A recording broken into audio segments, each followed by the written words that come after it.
বাংলাদেশ ক্রিকেটের বর্তমান বোর্ডের ভণ্ডামি, পাকনামি, গুন্ডাগিরি এইসব কার্যকলাপ বোধহয় এবার শেষ হতে চলছে। কারণ কি, বাংলাদেশ ক্রীড়াঙ্গনে একজন ক্রীড়াপ্রেমিক মানুষকে পাওয়া যাচ্ছে নীতি নির্ধারকের জায়গায়। কেন বললাম? আমাদের ভালোবাসার ফুটবলের বাংলাদেশের সাকসেস স্টোরি লেখা আমিনুল ইসলাম আমাদের মাননীয় যুব ক্রীড়া প্রতিমন্ত্রী, মানে মস্তিষ্ক অব বাংলাদেশ ক্রীড়া অঙ্গন।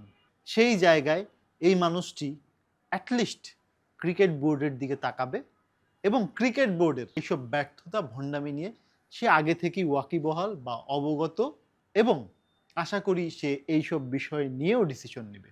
গত নির্বাচন, গত ইলেকশন ক্রিকেট বোর্ডের সেটা কেমন হয়েছে সেটা আমিনুল ভাই অনেক আগে থেকেই ব্যাখ্যা দিয়েছে, এবং সে তার মতো করে যেসব বিষয়গুলো ছিল সেগুলো অনেক আগেই, এখানে যে লিকেজ বা এখানে যে ব্যর্থতা আছে বা এখানে যে কিছু ভুল আছে সেটা সে অনেক আগেই মিডিয়ার সামনে খোলাসা করেছিল।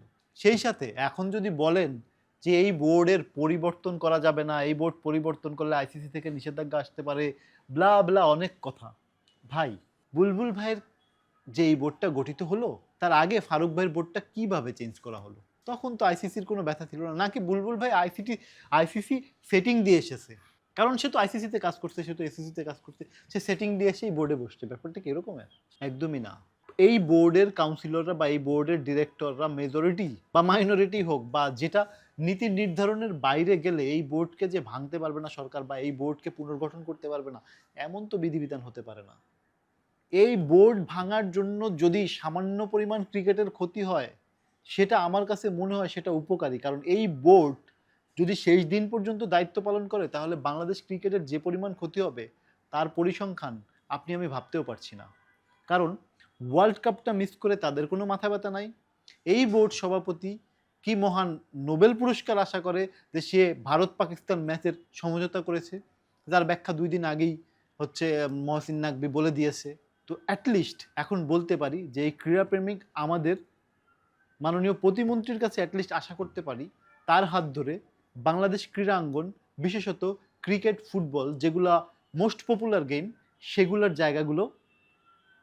জায়গায় যে ধরনের লিকেজ আছে, বিশেষ করে ক্রিকেটের ক্ষেত্রে বিসিবির যে ধরনের লিকেজ আছে সেই লিকেজগুলো দূর করে ক্রিকেটের সুদিন ফিরাবে।